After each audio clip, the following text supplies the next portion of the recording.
Meron na naman tayong trending balita kung saan mismo ipapakita o ipapasilip ang buong katawan ni Kris Aquino, maliban naman lang sa mga parteng pribado.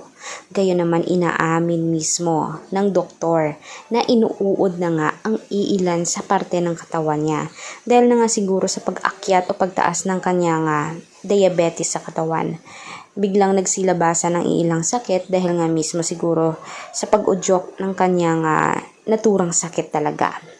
At gayon naman, humihingi si Kris Aquino ng mismong ipagdasal, ilang dasal para naman sana ay gumaling siya ng husto at hindi na sana pabalik-balik pa sa ganitong sitwasyon.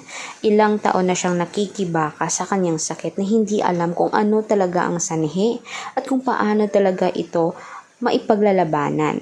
Alam naman natin na sa kabila ng lahat ng kanyang mga nagawa sa industriya ay marami pa rin ang nagmamahal sa kanya kahit matagal na siyang wala.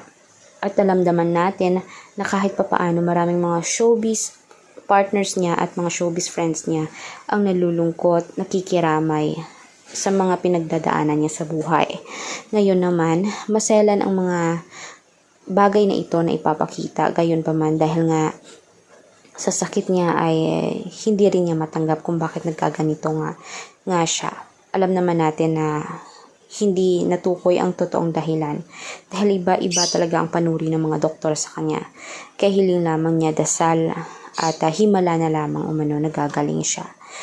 Kahit wala na umanong pag-asa minsan ang nararamdaman niya.